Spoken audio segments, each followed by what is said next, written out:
മലയാള സിനിമയിലെ ജോജുവിന്റെ വിജയം കാണുമ്പോഴാണ് അതുപോലെ ഒരു കരിയർ അർഹിക്കുന്ന കലാഭവൻ ഷാജോണിനെക്കുറിച്ച് ഓർത്തുപോകുന്നത്. 30 കൊല്ലം ചെറിയ ചെറിയ വേഷങ്ങൾ മാത്രം ചെയ്ത് ജോജുവിനെപ്പോലെ ഫീൽഡിൽ പിടിച്ചുനിന്ന ഒരാളാണ് ഷാജോൺ.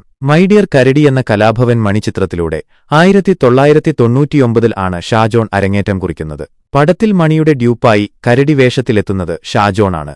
അവിടുന്നങ്ങോട്ട് പിന്നീട് ഷാജോണിന് ലഭിച്ചതെല്ലാം ചെറുകിട സൈഡ് റോളുകളായിരുന്നു. അതിൽ മിക്കതും പോലീസ് കഥാപാത്രങ്ങളും. അവസാനം ദൃശ്യത്തിലൂടെയാണ് ഷാജോണിന് ഒരു ബ്രേക്ക് ത്രൂ കിട്ടുന്നത്. അതിലും പോലീസ് കഥാപാത്രം തന്നെ. ഒരുപക്ഷെ സുരേഷ് ഗോപി പോലും ഇതിനു മാത്രം പോലീസ് റോള് ചെയ്തിട്ടുണ്ടാവില്ല.